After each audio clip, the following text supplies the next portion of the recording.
Hello dear friend, स्वागत है आप सभी का इलेक्ट्रिकल खजाना में। तो डियर फ्रेंड, आप सभी को बताना चाहूँगा कि एसएससी जेईई का पेपर तो आप सभी दे लिए होंगे। 5, 6 और 7 तारीख को हुआ था इलेक्ट्रिकल मैकेनिकल सिविल का, और उम्मीद करते हैं आप सभी का पेपर अच्छा गया होगा। जो पेपर का एनालिसिस या फिर कहें तो जो पेपर हम पता किए, जो भी फ्रेंड्स हमारे पेपर दिए हैं उनके थ्रू पता चल पाया है कि इस बार जो पेपर रहा है वो थोड़ा सा ईजी टू मॉडरेट रहा है, मतलब पिछले ईयर्स के पेपर के कंपेरिजन में। तो बहुत सारे कमेंट ये आ रहे हैं कि सर एक्सपेक्टेड कट ऑफ कितनी जा सकती है, और सेकंड थिंग आप सबका अभी का जो ये क्वेश्चन है कि आंसर की कब आएगा, सबसे मेन तो आंसर की तो आनी है। आप सभी जानते हैं एसएससी का एग्ज़ाम होता है 3 से 4 दिन, 5 दिन के अंतर्गत आंसर की आ जाती है। तो उसके लिए मत घबराइए, आंसर की का जो लिंक है वो मिल चुका है हमें, लेकिन अभी एक्टिवेट नहीं है। मैं आपको लिंक भी दिखा देता हूँ, तो लिंक मैं दे दूँगा, लेकिन आप लोग ट्राई कर लीजिएगा बीच बीच में। और जो इसका आंसर की आउट हो जाएगा, संभावना बता रहे हैं कि आने वाले 2 दिनों में आप सब अपना आंसर की देख पाएंगे। फिलहाल ये वीडियो इसलिए बनाया है फर्स्ट ऑफ ऑल कि एक एक्सपेक्टेड कट ऑफ जो हमें लग रही है, क्योंकि क्या है कि कुछ चीज़ें साफ दिखती हैं। जैसे अगर इस बार आप लोग देखें तो थोड़ी सी वैकेंसी कम है पिछली बार की अपेक्षा, क्योंकि इस बार अप्रॉक्स 200 वैकेंसी, जिसमें आप सभी जानते हैं मैकेनिकल इलेक्ट्रिकल दोनों इंक्लूड रहती हैं, ऊपर से बीटेक और डिप्लोमा भी रहता है।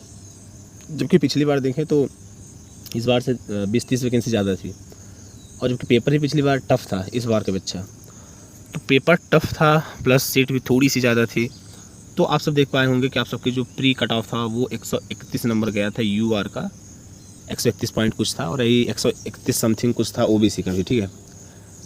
तो मैं इस बार जो कट ऑफ अगर मैं गेस करूँ, क्योंकि वैकेंसी भी कम है प्लस पेपर भी ईजी है, ये आपके ही थ्रू पता चला है। जो भी लड़कों से मैंने बात किया उनका सभी का कहना था, तीनों शिफ्ट के लड़कों से बात किया था, सभी का कहना है कि पेपर इजी था पिछली बार के बच्चा।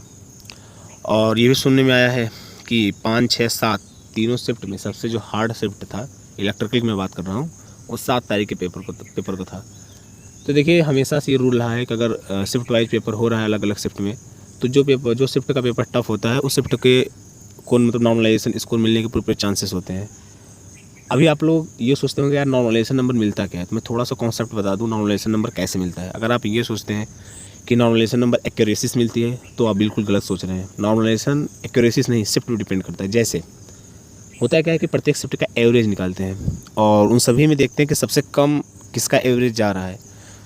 तो जिसका सबसे कम एवरेज जा रहा होता है उसमें क्या करते हैं कि तीनों एवरेज, जैसे तीन शिफ्ट हुए तो तीनों के एवरेज निकाल लो, सभी लड़कों के स्कोर जोड़ के और सभी नंबर ऑफ कैंडिडेट से भाग दे करके, तो 3 एवरेज स्कोर आ गया आपके पास। अभी क्या करना है, उन तीनों एवरेज स्कोर को जोड़ना है, उनमें भी 3 से भाग देना है, फिर वो जितनी आएगी स्कोर, अब उस एवरेज स्कोर से जो ऑलरेडी एवरेज स्कोर आया है वो कितना घट बढ़ रहा है। अगर घट रहा है तो उसको वहाँ तक पहुँचाएंगे, 10, 15 नंबर जो भी वहाँ पर ऐड करना हो वो ऐड करते हैं सभी कैंडिडेट के स्कोर में, तो नंबर बढ़ जाते हैं। अगर आपका शिफ्ट सबसे आसान है, स्कोर कभी कभी आप सुनते होंगे यार इनका तो इसमें आंसर की इतना था तो 2 नंबर घट कैसे गए, घट कैसे सकता है, तो घटता है। मैंने बताया ना, एवरेज स्कोर अगर आपका आपके शिफ्ट का पूरे एवरेज स्कोर से कम आ जा रहा है, सॉरी ज़्यादा आ रहा है, तो मे भी घट भी सकता है, लेकिन ऐसा होता नहीं जल्दी, ठीक। तो ये है कॉन्सेप्ट नॉर्मलाइजेशन का। नॉर्मलाइजेशन इस बात पर डिपेंड नहीं करता कि आप कितने कम क्वेश्चन अटैम्प्ट किए हैं, गलतियाँ कम हैं, कुछ नहीं। आप क्वेश्चन अटैम्प्ट कीजिए, गलतियाँ कीजिए, कोई दिक्कत नहीं, लेकिन आपका शिफ्ट हार्ड होना चाहिए, तभी आपको नॉर्मलाइजेशन नंबर मिलेगा, अन्यथा नहीं मिलेगा, ठीक। आप कितने एक्यूरेसी मेंटेन करें। Accuracy is not important for selection, accuracy is not important for normalization score. ये एकदम लिख के रख लीजिए। अगर आप भी नहीं जानते हैं, अगर आप संशय में हैं तो मैं आपको क्लियर कर रहा हूँ, बाकी आपकी मर्जी, ठीक। आप खुद जान जाएंगे एग्जाम देते देते कि एक्यूरेसी इज़ नॉट मैटर। और सेकेंड थिंग, तो जो अभी का मैं गेस करूँ कट ऑफ, तो सारे पैरामीटर को ध्यान देते हुए, एग्जैक्ट तो नहीं लेकिन जो चीज़ें भी हमें समझ में आ रही है उसके अकॉर्डिंग 140 आप मान के चलिए, यूआर का कट ऑफ 140 मान ही चलिए। प्री में अगर आपके नॉर्मलाइजेशन होने के बाद 140 आ रहे हैं तो आप मेंस की तैयारी कीजिएगा, 140 तो जाएगी कट ऑफ, इतना तो श्योर है हम। बाकी फ्रेंड्स, आपको क्या लगता है कमेंट बॉक्स में कमेंट कर सकते हैं। बाकी चैनल पर नए हो तो चैनल को सब्सक्राइब कर लें, क्योंकि ये चैनल सिर्फ टेक्निकल वैकेंसी की इन्फॉर्मेशन नोटिफिकेशन अपडेट प्राप्त करता है, और यहाँ पे इसके अलावा और कोई काम फालतू चीज़ें नहीं की जाती है। और बाकी अगर आपको कोई इंपॉर्टेंट टॉपिक या फिर कुछ इंपॉर्टेंट चीज़ें या फिर कुछ इक्विपमेंट देखने हो तो आप कमेंट बॉक्स में कमेंट कर सकते हैं, क्योंकि जिस ऑर्गेनाइजेशन में हम हैं अभी, तो बहुत सारे इक्विपमेंट को आपको हम दिखा सकते हैं इंडिविजुअली। तो अगर आपको कुछ पर्सनल इक्विपमेंट देखने हो, उस पर वीडियो चाहिए, तो आप कमेंट कीजिएगा, हम पूरी कोशिश करेंगे आप सभी के लिए वो अवेलेबल कराने के लिए, ठीक है।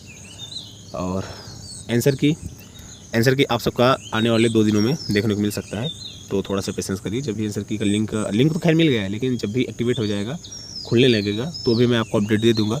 टेलीग्राम में जुड़ जाइए, हमारा टेलीग्राम ग्रुप है, वहाँ पे मैं एक मैसेज डाल दूँगा कि आप लोग अपने आंसर की देख लीजिए। फिलहाल मैं लिंक दिखा देता हूँ। तो देखिए लिंक तो आ गया है, junior engineer civil mechanical electrical examination 2024, और यहाँ पे अपना रोल नंबर पासवर्ड फिल करके लॉगिन कर सकते हैं। तो अभी फिलहाल किसी कैंडिडेट का एग्जैक्ट डाटा नहीं हम चेक कर सकते, लेकिन अभी एक्टिव नहीं हुआ है फिलहाल, तो आप लोग डाल के एक बार चेक कर लीजिएगा और प्रोसेस समझ ही गए होंगे। बाकी आप लोग रैंक वगैरह चेक कर लीजिएगा, अभी जब आएगा आंसर की तो आप सभी का रैंक वगैरह चेक करने के लिए बहुत सारे प्लेटफॉर्म हैं। जैसे रैंक IQ है, सबसे मेन बात, ऑल इंडिया लड़के चेक करते हैं, ऑल एग्जाम रिव्यू का है, तो आप चेक कर लीजिएगा रैंक। उसके बाद हम बताएंगे सारी चीज़ें कि आपको मेंस की तैयारी करनी है या नहीं करनी है, या फिर नेक्स्ट एग्जाम पे फोकस करनी है, ठीक है। और जिनको लग रहा है मेरे तो 140 आ ही जाएगा, तो भाई हम कहेंगे अपना मेंस की तैयारी स्टार्ट कर दो, क्योंकि ज़्यादा समय मिलता नहीं है, और मेंस तो मेंस ही होता है, उसमें लिखना पड़ता है, टेक्निकल बहुत अच्छी होनी चाहिए, आपकी रिटन पावर अच्छी होनी चाहिए। तो अगर आपको लगता है 140 प्लस है, तो आप मेंस की तैयारी स्टार्ट कर दीजिए, ठीक है। चलिए मिलते हैं नेक्स्ट वीडियो में। Thanks for watching this video, see you next time, thank you.